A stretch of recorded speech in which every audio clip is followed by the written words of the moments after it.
drink here just to get me ready.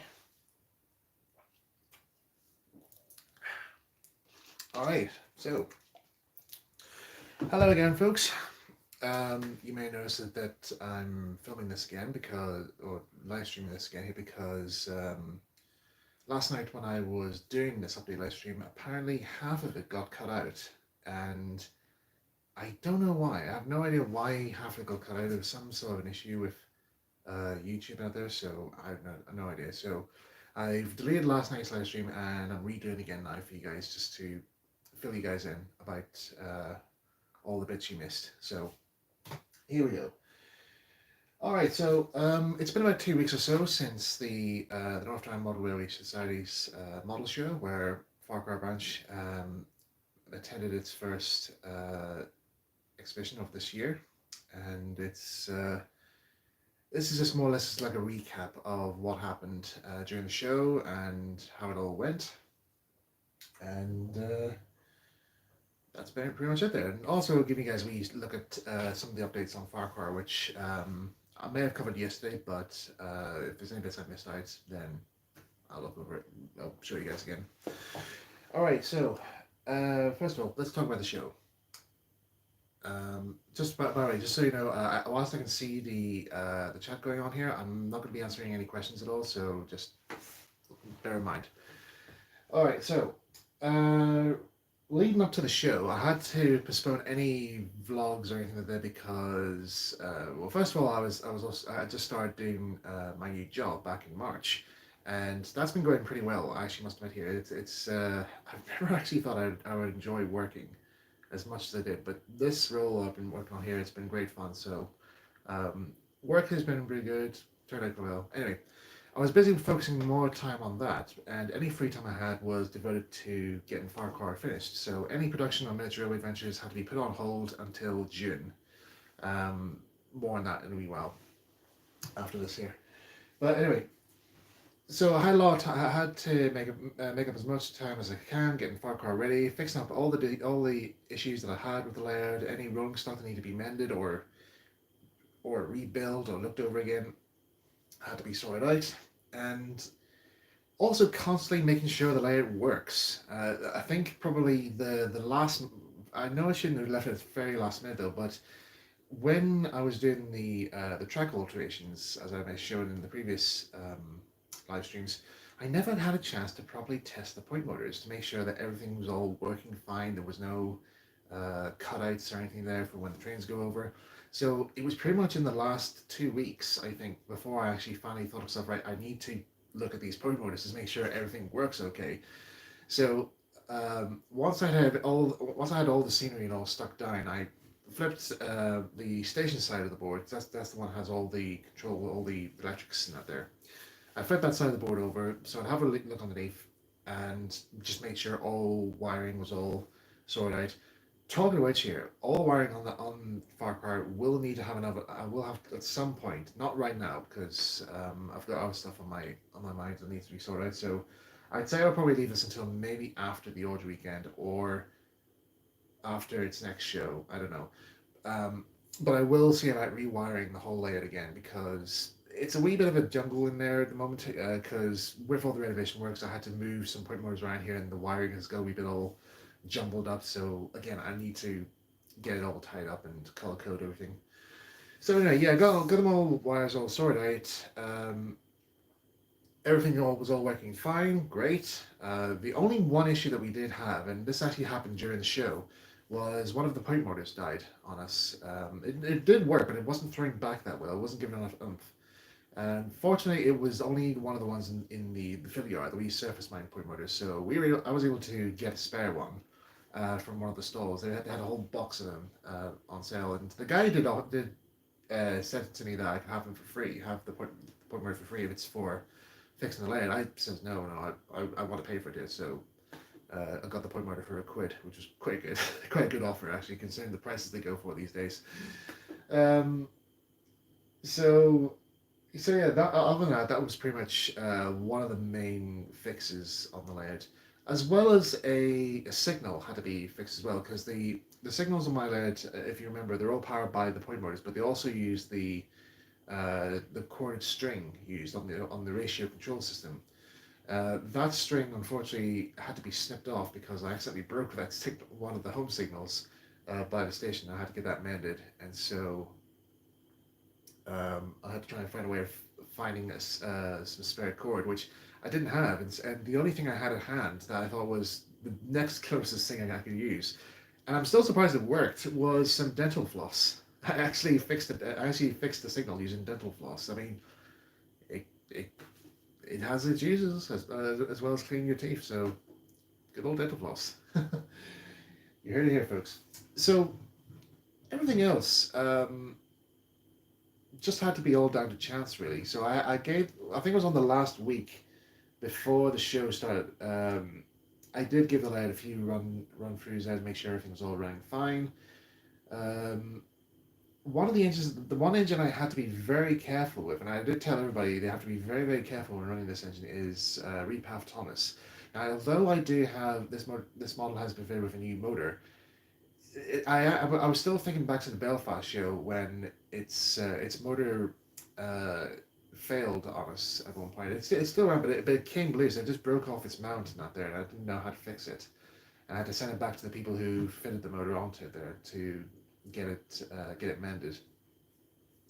But there were some parts there when I was running Repap Thomas, it was showing signs of was it going to fail? I didn't know because of the way because it kept making these little grinding little noises, and I had to again be wary at some point of when it might or might not work as well. But thankfully, it went pretty well. The engine performed quite well. There was no issues there. But again, like I said, we had to run Repap Thomas uh, like a what would Reverend Audrey call it? He describes running his Repaf Thomas when Repaf went out of production. He says he now has to run Thomas like an old gentleman.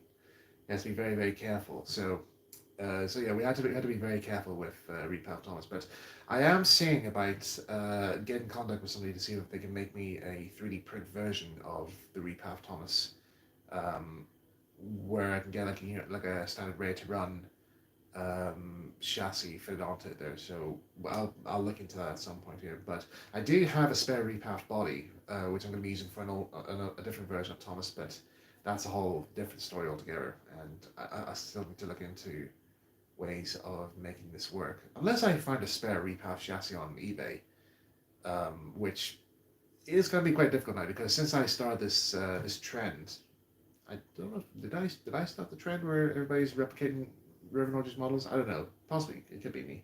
But anyway, since then, every time I've been looking up to try and find spare parts for my Repaf Thomas, or if there is a spare chassis available that's suitable, um, it's usually going for quite a large amount of money, or diehard Thomas fans have already bought it. So there you go. So in my collection, I have three Repaf models here. I have two which are depicting as the model of Thomas, and I have the third one is basically a body shell of a different version of the Repath chassis, Repath body shell, because Repath made two versions. So you have like the LMS version, and then you have the Great Western version. So I have those two now. So what else happened? Yeah, let's just talk about the show in general, actually. Yeah, let's just briefly talk about that there.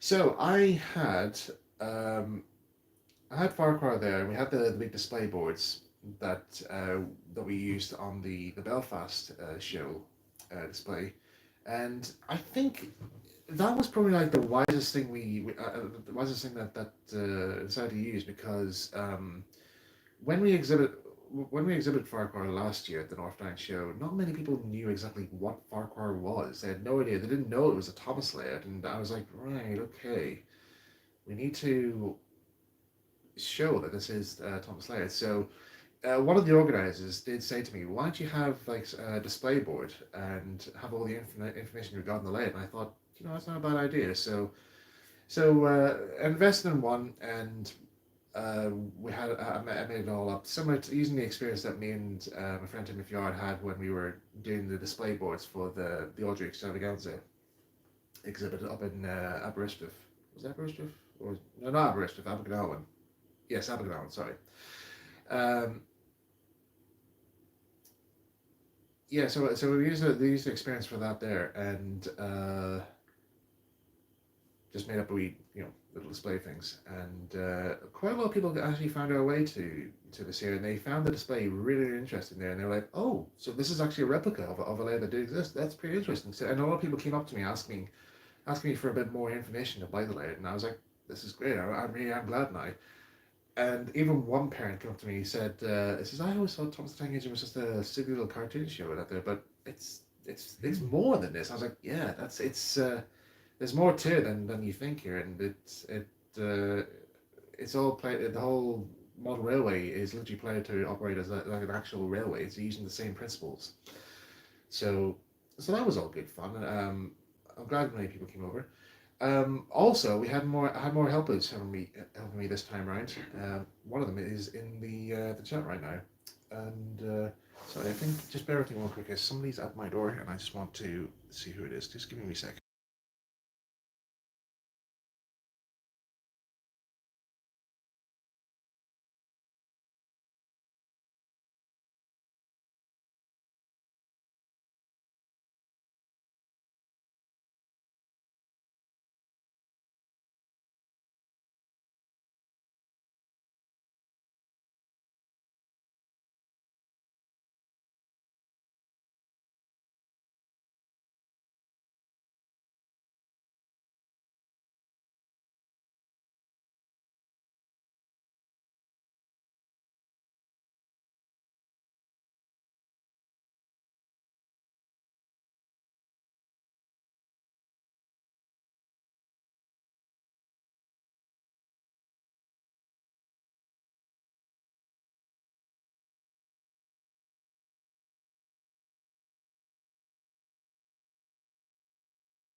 Terribly sorry about that. There, I had it was my brother-in-law. He wanted something printed out there for him. So, where was I? Um, so yeah, the display boards turned to be a big success for the exhibit, and yeah, as I was saying here, I actually had some extra help on the layout this time around. Usually, I would I would have my good friend Timothy Yard helping me out with the layouts operation. Him and me have formed quite a good team in getting the layouts sorted out, and we sometimes do like little shifts during the exhibition runs. So one of us would operate the layout, and the other would just go how we look around the stalls, get photographs of the layouts that they see there, if there's anything worth keeping an eye out for, and then we just swap over again, or we could just probably just operate the layout together. Like one of us would control trains, and the other would operate the points and the signals and all that shebang. So that was all good. But we had two extra helpers now this time around, and it was a father and son from my local model railway club, and one of them is actually in the chat there right now, as far as I can see in the comments. Northeastern Steam, I think that's who helped us out, and yeah, I said to them like, would you be interested in helping us out here because we could do with some extra help with operating Ffarquhar. It's more of a I think operating the Ffarquhar branch, both in like for the original and probably for this one as well, it does require extra assistance. I mean, Revenology did require help from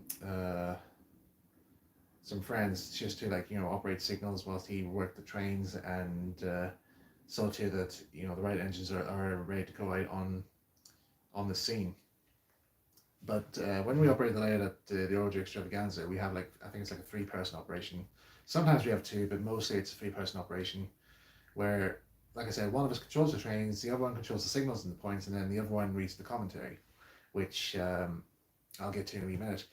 And yeah, so we did it. We managed to set up a wee system and train Northeastern student to work the layouts, making sure that the trains are going at the correct speed. Because um, even though this layout is using has used modern day items like track and motors for its engines and whatnot here, some of the engines do have to require, some of them still use their original Triang motors, and you have to run them at a certain speed in order to get over the points. Because unlike the original Ffarquhar branch Mark One layout, um, I don't have Ren track on this layout, which would be um, I think it'll be like all their the frogs on the points, which is basically like the little V section you'd see on the point turnout. They would be fully live and out there, whereas the ones I have here they're insulated, and this will cause like if an engine goes over it very slowly, it would probably stall on that. And with these Triang motors, not the Triang locos, they don't have that much pickups on their wheels, so they will stall at some point if you don't run at a certain speed.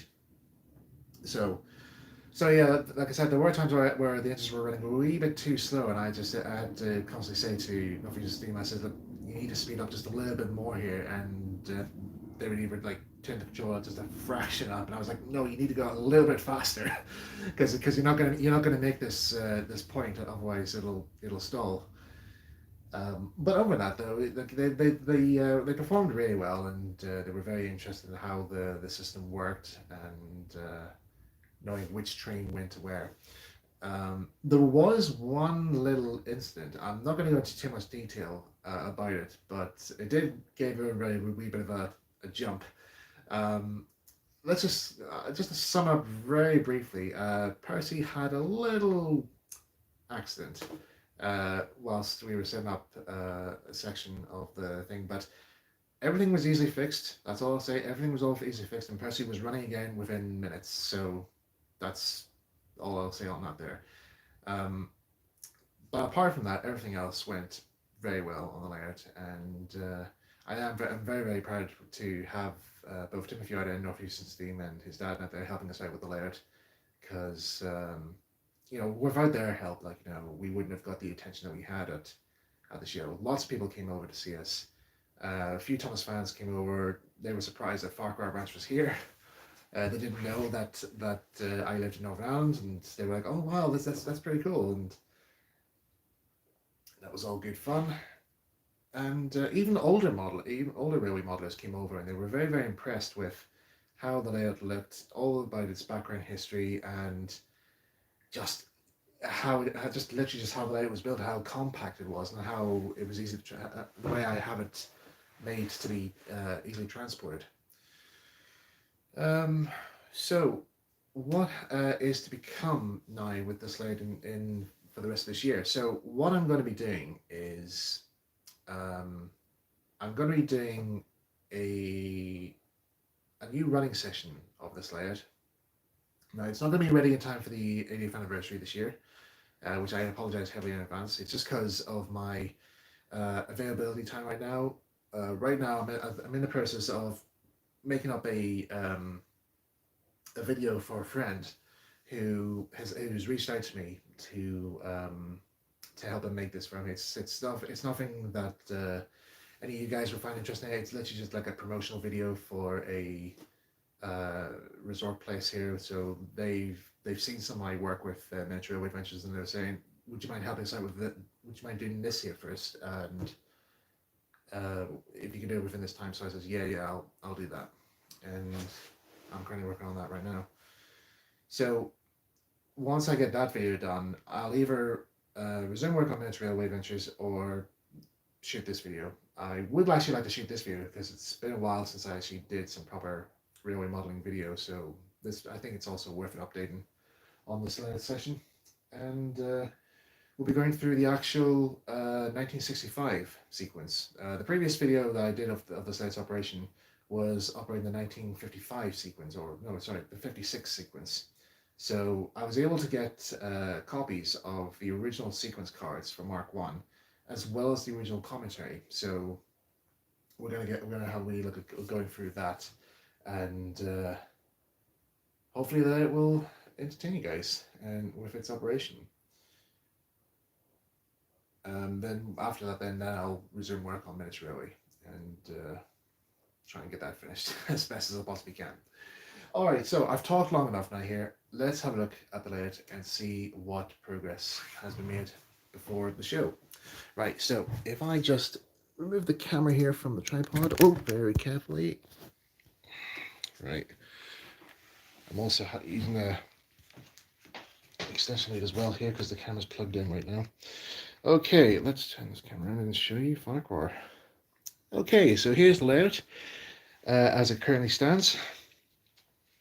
All right, so let's go through the first bits in general. Let's first of all talk about the track. So just move on back here. So as you can see here, in the previous live streams I've done, I have basically just redone all the track work, all the way around the layout, all that's being seen in general. And just to refresh your memories, just seeing here, why is it saying orientation locked? I don't know.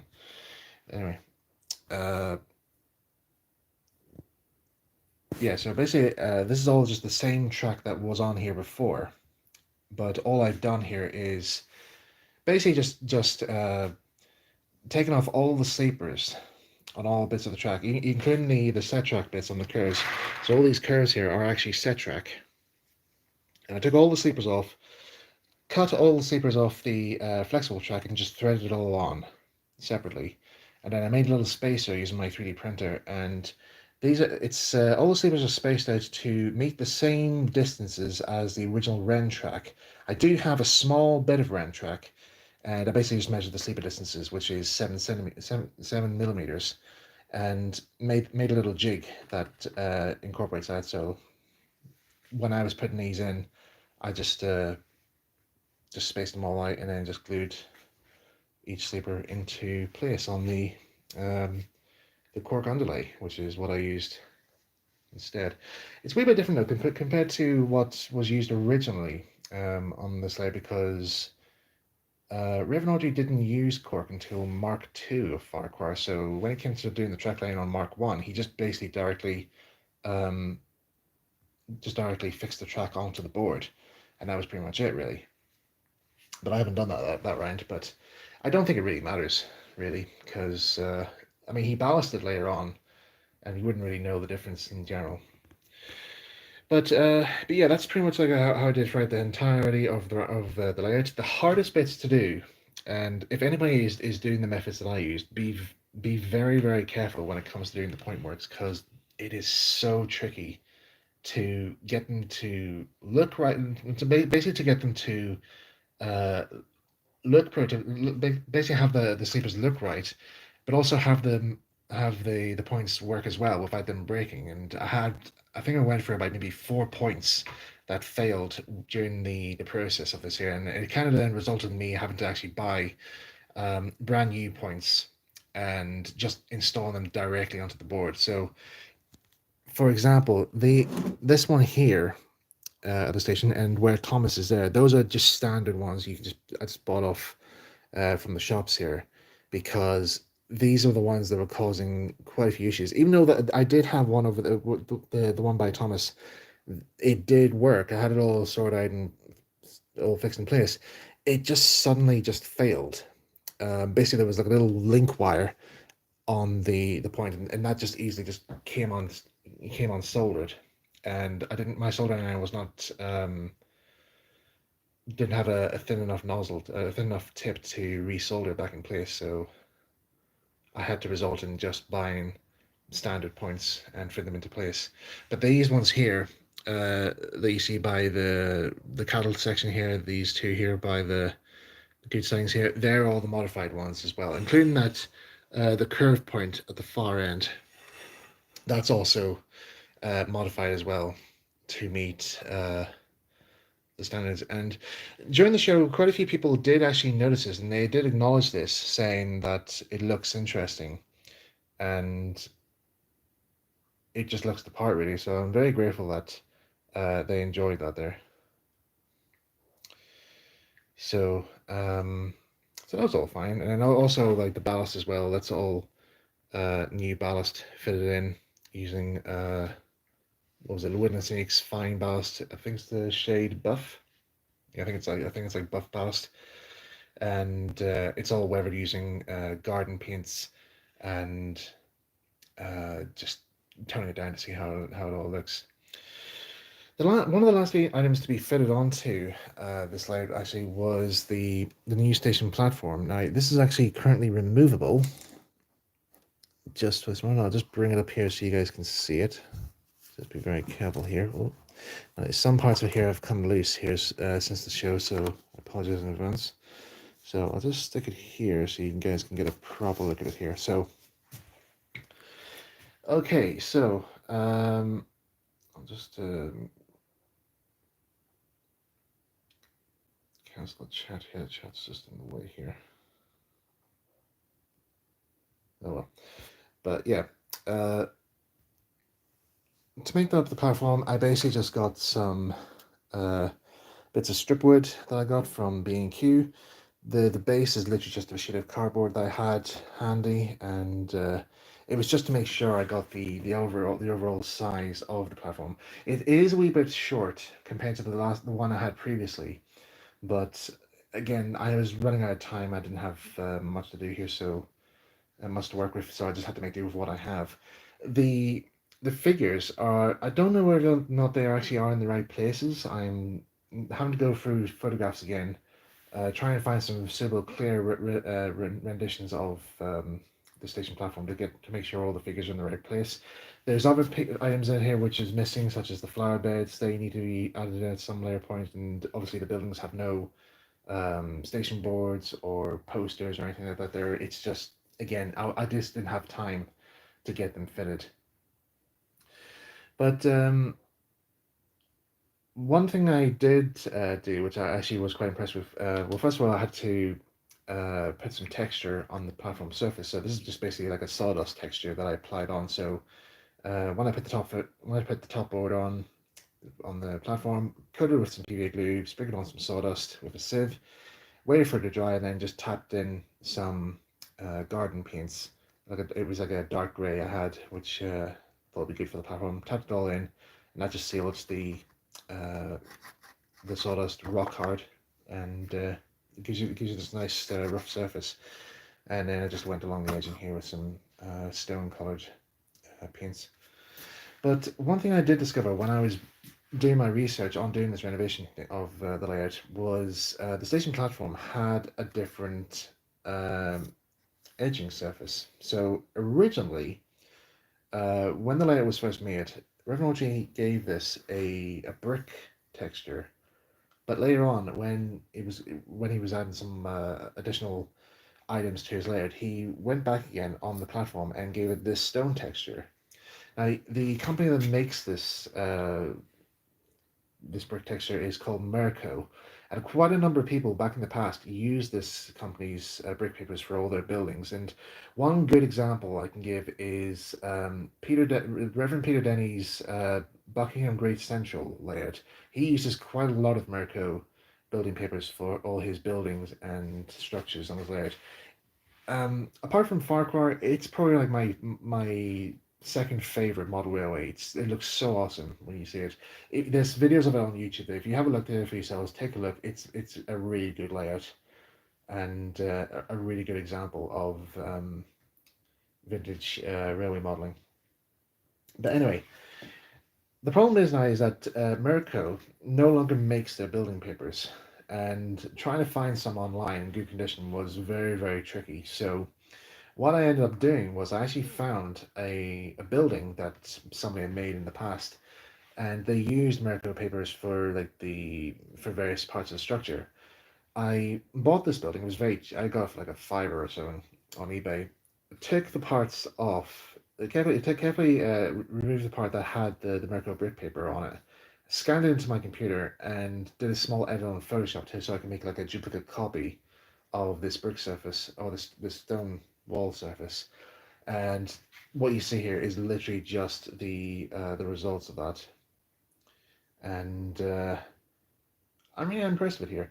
There is a wee bit of an issue where you can see the cardboard edging here, so I will see about hiding that at a later stage.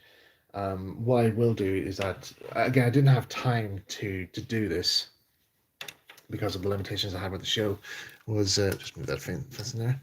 Was, you see here where the track's edge is here. I didn't get a chance to get that ballasted, so what I'm going to do is I'm going to go over that again with the ballast, and hopefully that will hide this bit here, which I probably will stick this platform down in place, and like I said, go over the ballast again to make sure that it hides that cardboard, and just to blend it all in.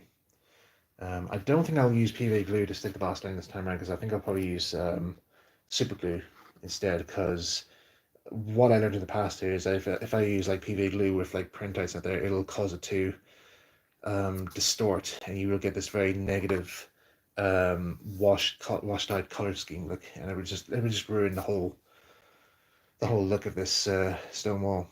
So yeah, that's what I'll do for that. So I'll just put this, just try and carefully put that back into place.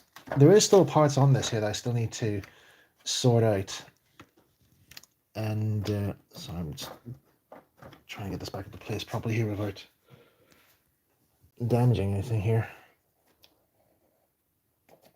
There we go, that's the best I can do. So, yeah, it's okay. All right, and I'll just put that there so I'll remember to fix that back on later on. Okay, so that's the station. There's also where Thomas is right now. There's a wee little foot crossing I need to fit in as well. Again, that was just something I just didn't have time to fit in, but I will do it at a later stage. Before we leave the station area, the last thing I just want to talk about is these retaining walls. Now, I might have gone over this in my last update, but for those who might have not known about it, or if I hadn't, I'll do it right now. So, the original retaining walls on Ffarquhar Mark 1 were, again, made by MrkI, and I can't remember if they came in sets of 3 or 2. Like 2 arches or 3 arches in a pack.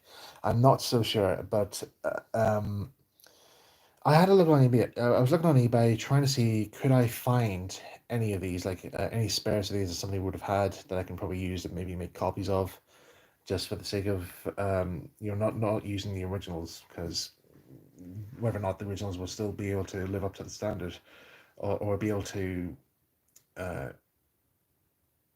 look okay. Anyway, couldn't find any on eBay here, so I had to try and find the next best thing. Originally, what I had in the past were some printout arches from like printout kits of retaining wall arches from a website called Wordsworth Model Railways, and these were all right. These were quite good little kits you can buy that they don't cost anything. The guy released them for free, so you guys can print them out as many times as you want. So I used them for my layout, but over the years they became a wee bit tired, and as I mentioned regarding to the using PVA glue in regards for the ballasting on the printouts here, some of them had come a wee bit bleached at some point, and part of the brick papers were starting to peel up from the card or the foam that I was using to build these onto. And so I thought these were going to be retired. I'm going to get some new ones made into place. But where can I find some spare ones? And that was when I came across, there's a fellow on YouTube who goes by username Gothic Locomotive. And he creates this little model railway series called Blood Brothers, I think it's called. I think that's what it's called. And he has these really nice, these little retaining wall arches that he has in the backgrounds of his videos. And I contacted him. I says, "Hi, I'm just wondering, do you have any spares of these here that I could ask for maybe some copies of? Because I'm trying to find some for my layout." And he got back to me. Well, they got back to me and they said, "Hi, Michael. It's great to talk to you here. Yes, I'm more happy to help out here. I've only got one of these left over, so I can get a copy made for you." And whilst they were making the copies for me, they were asking like, "What color scheme do you want for this here? Is it like a brick or a stone color? Because I've only got the stone color versions of these."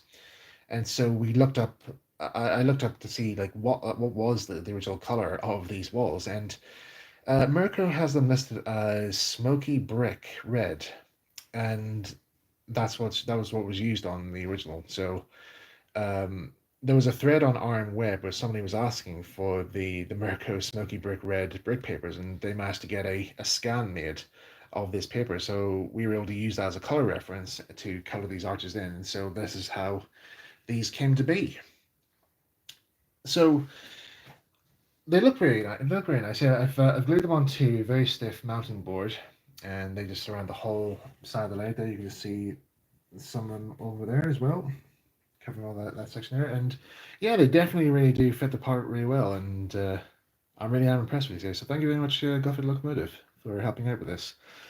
Now, the funny thing is, um, not long after I had these installed on the layout, I was looking for Iron Web, and there was a fellow. I was looking for this one fellow's thread, and they had they basically make up either scratch building their own locomotives, and they had a bit part of their thread whenever they're doing like displaying their models in like a wee backdrop type thing. You know, we have with various modelers, they like to display their models in front of like a backdrop of some form.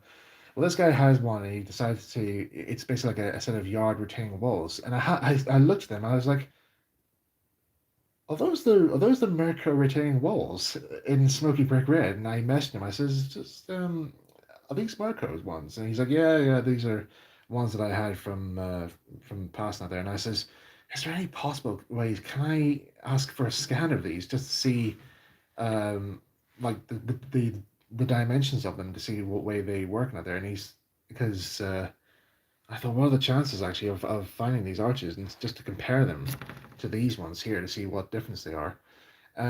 Unfortunately, the guy said he couldn't know because he doesn't actually have a scanner to do that there, unfortunately. So I said, look, that's absolutely fine. Don't worry about it. At least I know that I'll be able to have a look at some of his photographs for references. But one thing I did notice is with the MrkI retaining walls is that unlike these ones here, where you have like all these nice keystones edging here, and all these like different shapes in that there of the bricks in that there. The MrkI ones, it's just basically just the brick surface, and then it's just this very dark outline of the arch with a little bit of a shadow part there, and that's it. There's nothing else. There's no like keystones or anything like that. It's just that and nothing else. So I thought to myself, like, flip, that's very, very basic.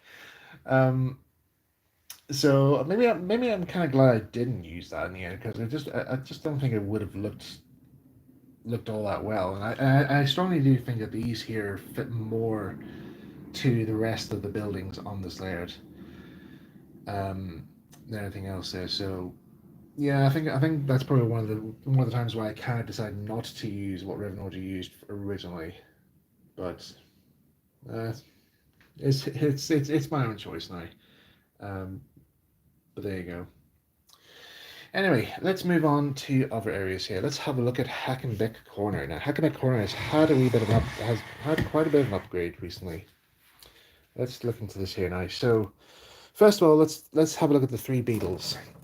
Three Beatles Inn. In previous live streams here, you'd seen that I had added in this little pathway base for the building. This was just something I came across in some of the old photographs that I didn't know that the original model had, so that was all fixed and sorted out.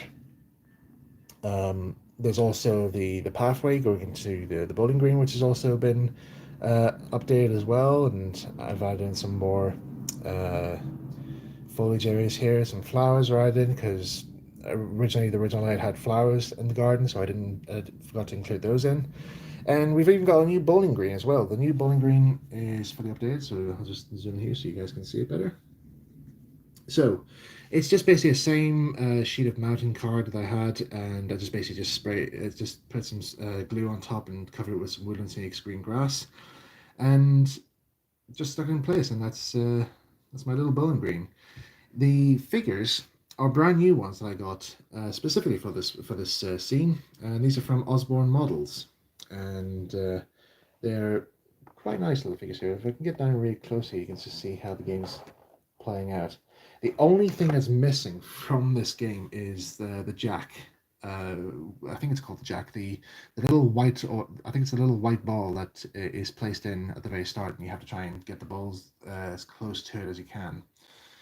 I haven't put that in yet here, so I will put that in later on with like a. I think it's like I think we have an RG used like a small sewing pin with the tip of it there painted white. So I'll get that inserted in and make sure it's all genuine. But yeah, the new figures look really well. It does set the scene quite well.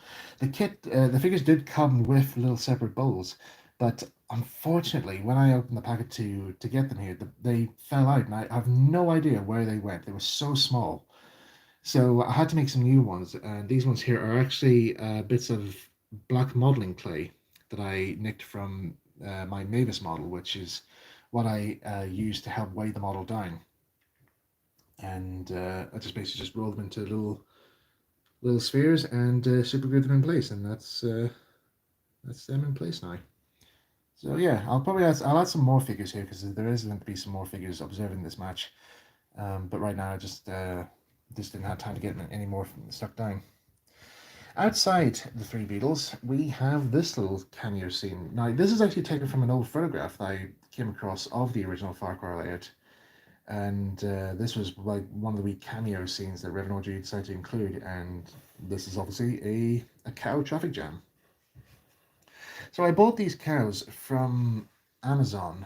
Um, I forget, I think it was like a European figure set, but they had all these cow figures, and I thought this would be quite good. And had all these, the cows were all in these different poses. Some of them were running, some of them were uh, bending over to look at to maybe eat some grass, and then some of them had them looking across as if they were very curious as to what's going on here in the scenario. So, using the original photograph to get an idea of the placement of these cows, this is the setup I've used, and it got quite a good recognition at the show. People found it quite amusing, especially this cow here who's looking into the car window.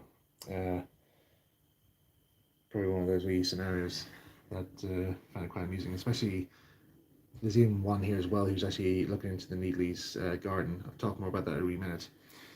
But yeah, quite a nice wee scenario. Further up here, I have the newly updated level crossing. Apparently, my level crossing I had before is actually the wrong type. And so, looking at reference photographs again of the original level crossing, I 3D printed my own gates for this scenario and put them into place to match the original.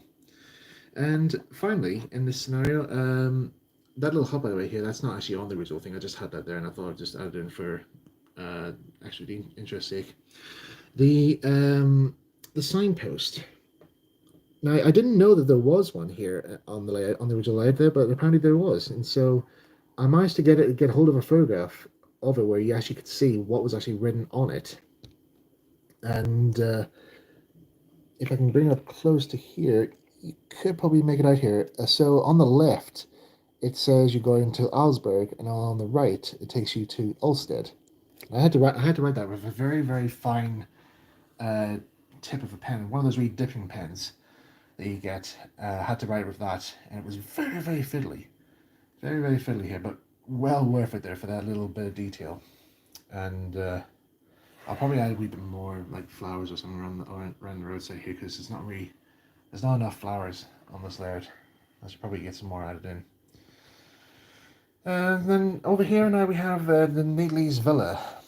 So this has gone through a bit of a change because first of all, one thing you will notice here is that there's a new building in place, and that's because the original building that I had here was far too big, and plus it wasn't the right building. So what I had to do was I had to go and search around for an alternative building or one that had looked more closer to the original, and just see what way I can get it to look like the original building. Now the kit I found in the end here was actually an N gauge, but I scanned it into my computer and then scaled up in Photoshop. But what I also did was I basically took all the windows and the doors and rearranged them to make them look like the actual building. So there is still a few bits on here that there's meant to be like some some dormant windows here that's meant to be put in place, so I didn't have time to get those put in place, so I will later on. And there's meant to be like a little canopy type thing across here, but like I said, didn't have time to sort that out, but I will probably at a later stage. There's another thing I also forgot to put in here as well. There's actually meant to be like a little brick pathway is meant to go along here as well, so at some point I'll get that out in and glue it into place and blend it in. Also, we have some updated garden as well. The garden didn't have much originally, so I was able to get that tied up with some flowers I got from a wargaming pack. I'm not too sure about this line of red ones here. I'll have to see about either changing those over, see if I can get different types of flowers or something else in general. I'm just not too sure about that. I'll just see what happens. But one of the main things I actually wanted to do with this building in general, you'll be wondering, like, why is this building loose, whereas this one is stepped down, is basically because I want to have this building removable for a reason. Like with the station building, that's also removable from the platform, because I wanted to have to get the feel that we're operating Ffarquhar during these different time periods.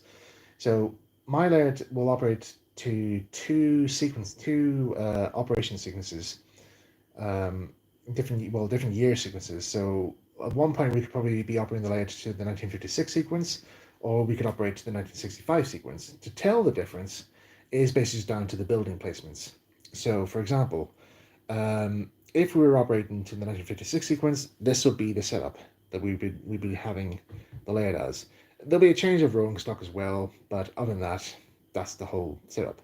If we were doing the 1965 sequence, this building would be removed. It would be replaced with a dapple detached house kit, which is what was used later on in the layout's operation sequences. And the Ffarquhar station building would be replaced with the one that's currently on the Mark II layout, which is made using the Airfix church kit. And I actually have a work in progress of that building using the up-to-date Dapple church kit, which uses the same molds as the Airfix one. So that's currently a work in progress right now here. It's still undergoing painting stages, and I'm still trying to get some more parts out onto here. So bear in mind here, this will be a while yet before you see this one on the layout. But that's going to be the idea for this layout changes. But other than that, oh yes, one last thing here is with the Neatley Villa.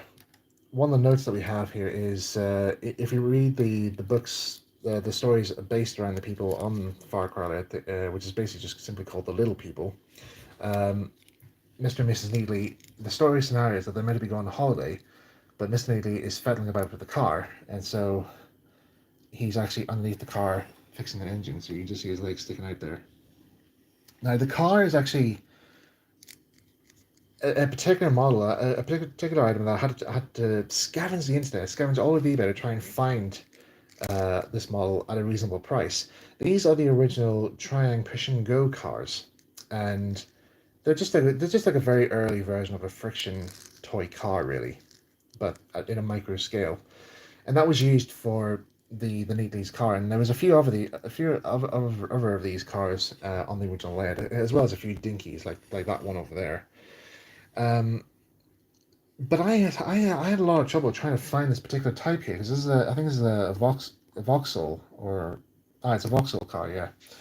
And I had to try and find one, but the only ones I could find were in green, because I managed to find a job lot of these here, and all the ones of the Vauxhalls were in green. So I managed to have some blue primer. I separated one. I took one from the group and spray painted it in this nice blue shade, and that's going to be the Neatley's car. Again, I'm very fortunate to actually find these cars, because these are actually very hard to find at a reasonable price, but I was able to get some. There are other cars on this layout that I do need to find, the main ones are quite hard to find. They're made by a company called Bijou. these were like a very vintage plastic toy cars from the 1950s, and uh, I know there's some on Etsy available at a reasonable price, but they're not the ones I'm looking for. I have to find specific ones that matches the original pictures on the original layout. So if I do find them, then I'll buy them for the layout. But everything else is just not suitable. But yeah, but what I have right now here, I'm pleased with. I'm glad it's all working out quite well. And right, so moving on here from the Neatley's house, let's talk about the road bridge. Now, the road bridge was one of the last buildings I had to make for this layout, and this came from a suggestion from my good friends Stuart and Luke, who were over with me in Northern back in 2022 to help me operate this layout at the very last cultural show. We didn't know it was the last cultural show at the time, but they were there specifically for it. They'd help me with this layout, and they said they really liked the way I've done this layout. But the only one thing that they were a wee bit unsure of was the road bridge that I had before, and I actually had to agree with them because I very much rushed the bridge at the very start. So I thought, yeah, at some point I'm going to have a look at this bridge again and redo it again. So again, I'm really unpleased like how this turned out here. So what I did was is that I printed out a one-to-one scale version, well, basically a one-to-one scale version of the overhead of this bridge. So basically that part view. Use that as the reference just to get an idea as to where the road's going, and then using reference photographs, just try and build up the edges of the wall up and just try and make it look as clean as I possibly can. The stone texture is super quick this time around because, like I said, originally the bridge used MrkI stone papers, and like I said, you can't buy these anymore now, so I had to try and find alternative versions. There were ones I did see that I thought looked kind of close to MrkI, but the color scheme just didn't sit well. It just didn't sit well at all with the rest of the buildings and the scenery. So I saw these from Superquick and I thought, yeah, these are pretty close. Let's try that. I fitted them on. They blended so well, and this is the result. And I'm really pleased with that there. So yeah, like I said, this was like the last thing that was fixed into place on the last week of the show, before the show. I managed to get this fitted into place, get it blended in with the rest of the roadway, and then tied up all the edges here with this with the woodland snakes scenery here. It's just a wee bit of a lip there, which I probably will have to glue back into place at some point. I don't know how that's come loose there or how that poked out, but yeah, I'll get that fixed at some point. Also, one of the other last things that had to be done for this layout before the show, and something that I actually didn't know whether or not it would work or not, is the trees. Now, a couple of people have talked to me about during the show, have talked to me about how did I make my trees. I originally wanted them to look very similar to the original trees seen on the original Ffarquhar layout. And Revnology does say, like, what he uses. So, for example, the poplar trees behind the station are made from pipe cleaners. There's a tutorial on my channel. If you look back some of my videos, there's a tutorial I give where I show you um, how to make those trees using pipe cleaners. And then the wee fir tree population, these are actually, where did I get those from? I got them from a German brand or European brand of sorts. And they kind of looked the part there because the ones on the original Far layout, I think Reverend OG said he got them from Woolworths, and they were originally sold as a pack of Christmas trees for like tabletop decorations, and he just cut away the snow texture that they had and just did them up here. So that's the fir conifers.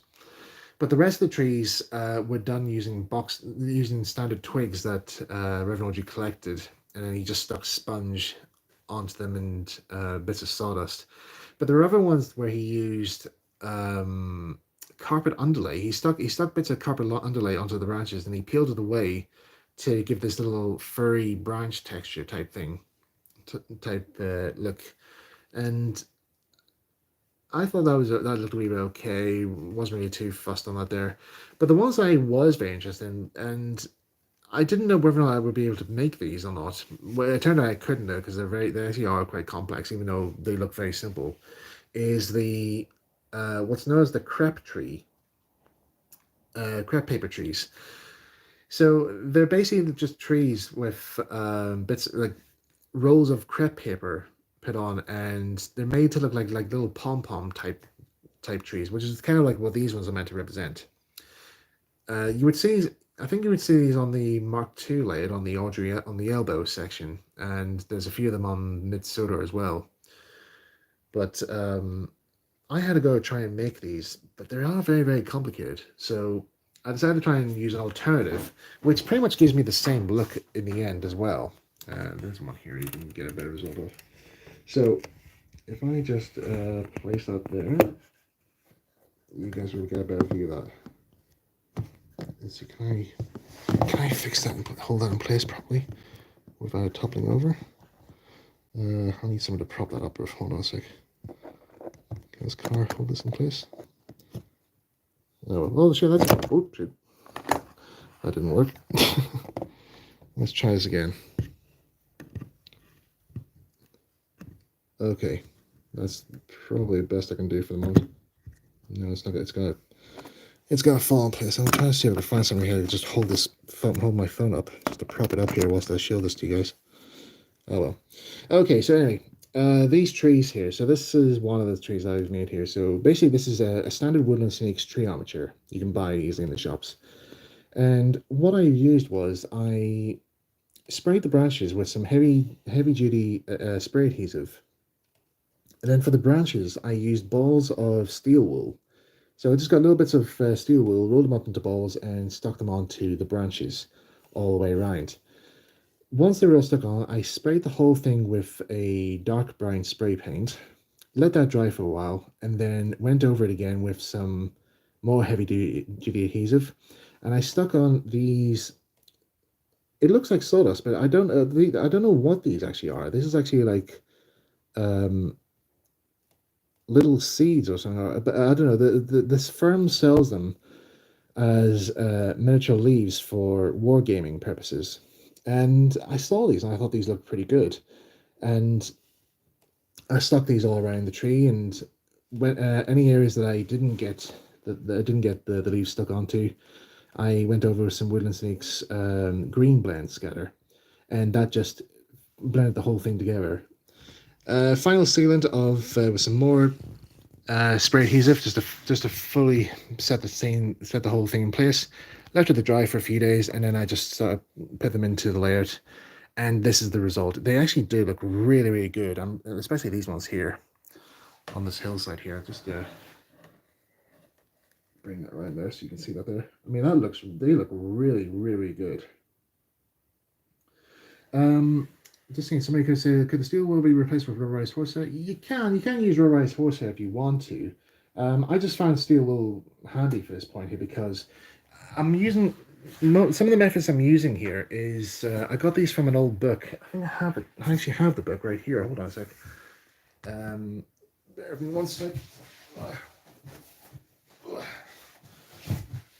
So this is basically this is the book I used for some of my scenery references. Miniature Landscape Modeling by John H. Ahern, who, for those who may know, or was in the modeling circle, he helped out with the Pendon Museum layouts. So these are just some of the bits in there, some of the illustrations here. It tells you what to do on how to make riverbeds and roadways. Doing old hillside foundation. But anyway, what I got this book when I was on my way up to the first Audrey Extravaganza weekend. But what I didn't realize was that Reverend Audrey actually has this book, and he used that for reference for his scenery modeling. So, but yeah, the steel wool method there was actually is featured in that book, and I used that for this purposes here, and it does look really well. Really, the effect looks really well indeed here, and so. So yeah, everything else on the layout here is just like any other parts of the scenery. I've updated, I've put in a few more like foliage fibers here, or like yeah, like polyfiber foliage just to add a bit more color to the hillsides, make a wee bit more greenery here. There's some I might have to do some more around here at a later stage, but again, just didn't have time at the time for this. But I will at a later stage. Um, and I think also the last thing that had to be sorted out, which it hasn't really worked as well as I thought it would be, was the river. If you see the river here, it looks a wee bit pale looking. And that's because I wanted to update the river thing because it didn't look like flowing water at all. So I bought this stuff which was it was basically it was basically just called gloss finish glue, and it's pretty much similar to like Mod Podge, like the gloss effect of Mod Podge. And I've read that modelers use this quite a lot for. They've used Mod Podge for water effects out there, and I tried this here, but the problem was it took forever for it to dry. And even during the show, it was still drying off here and it was still white. And so I had to I had to say to people, like, the water is still drying here. And this is now dry, but it's still white in places here. So I'm going to have to, I think I might just go over the river again with some blue paint and get some proper water effects put on top. Or I can get some cling film, saran wrap, and just place it on the surface and just blend it in. That could be an idea because what did Reverend Audrey used previously? He used cellophane for his water. So I'll try and see if I can work something of that in place, and see if I can get like maybe some figures of swans or ducks in out there, because that's also something that Reverend Audrey featured, which I forgot to put in. Just didn't have time to get some ordered in. Well, yeah, that's pretty much most of all the changes made here. And at the end of the bank show, we were given this nice laser cut plaque to put on, just to show that we exhibited at that show. And compared to last year's one, which is this one here, it's last year's one was very small here. But look at the size of this one here. Because when we were given this large one, I thought to myself, "Flip! Did we win? Did we win a competition?" Because one of the things with the Bangor show and some of the model shows I've been at here, there's a bit of a competition to see like who has the best layout, and I was trying to see if, will Farquhar win the prize for best layout or best show. When I saw the size of that plaque, I thought, oh my god, did we win? But no, unfortunately we didn't here. In fact, it was a layout of Lisburn Station that won best in show. So good news to them. Somebody asked about the signal box. That's something I did forget to talk about. So this signal box is a new building. That brick thing here needs fixed here. Anyway, so let's just briefly talk about this here. This is actually still a work in progress here. I still need to finish off this building here. So this is actually a commission I asked somebody on eBay to make for me. So there's a guy who makes these wooden signal boxes for model railways, and the building I had before this didn't look right. Like same with the Neely Villa thing, it was just not the right shape I had. It was a custom made one that I had that I'd used using the Wordsworth Model Railway building kits just to make up this little signal box. But it didn't look right at all. It didn't look like the signal box that the original Farquhar branch had, and so I tried to see what was the original building used. There's no details, that nothing, even looking through the audio archives, there's nothing there that tells me what the signal box was made from. So I saw this guy on eBay, and he makes these little signal boxes, and they looked really, really nice. And I messaged him. I says, "Do you do custom builds at all?" And he says, "Well, what sort of custom build are you after?" And so I sent him some sample photographs of the original signal box, and I says, "Look, this is the type of look I'm going for. Would you be able to make it to look like this?" And he says, "Yeah, that's no problem at all." Here, and he sent me photographs of the final result, and I was like, "Brilliant! Thank you so much." Here, so it arrived here it arrived to me unpainted, and so it was just all like plywood. This is literally just plywood built. And so I basically just gave it a set of primer, painted up to look like the original colors of the single box, and got some brick paper and roofing papers in place to make it all look nice. Some Hornby steps here just to fill it in here. There's meant to be a wall here to hold the steps in place, but again, I just didn't have time to build that there. And there's also window frames as well, needs to go in as well, which I forgot to include. But you know, again, that's something I can sort out later on in my time fiddling with this layout. And yeah, have it in place there, and it, you know, like I said, it really does look the part here. I feel a lot more comfortable with this building. But yeah, that's pretty much it now. I can give you guys on the updates on Farquhar. I'm really pleased like how the layouts turned out in the end, how everybody reacted to the layout.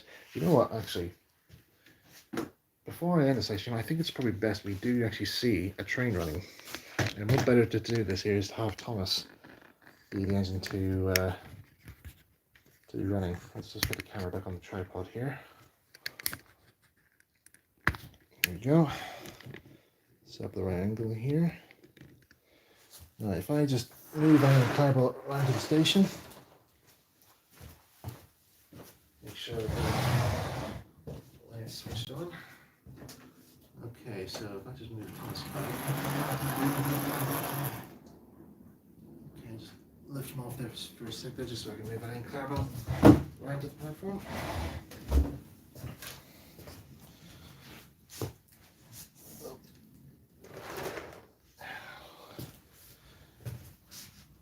So I would go right behind the light here, but it's just right now it's far in. Okay. Let's put Thomas on here. There we go. And I'll couple up to the train. Okay, good. There. All right, so that's pretty much all I'll have to say now regarding to Farquhar's updates. I might, like I said, later on this year, I will be doing a video coverage of the 1965 operation sequence, and you guys will be able to see how did the original Farquhar branch operate with the inclusion of Daisy and Mavis. So, with that, let's have Thomas trundle away with his train.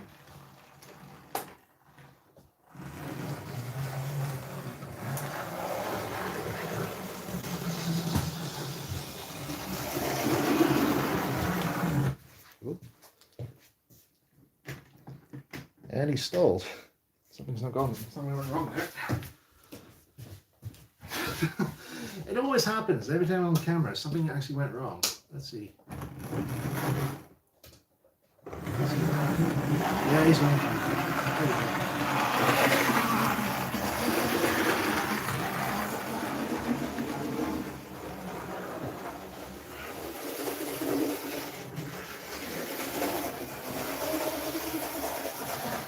And into the fill yards.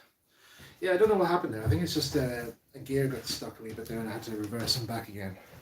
But there you go. That's Farquhar Ranch after the renovations. Alright guys, I've got to head on now here and get some work sorted out with some other stuff here. So thanks very much to all for joining this quick live stream. And I'll see you guys very soon. Also, for those wondering, yes, I will be at the Audrey Extravaganza this year. I will be helping out. So if you guys are going to be at that event this year, I look forward to seeing you. So yeah, all the best. Take care and see you soon. Bye.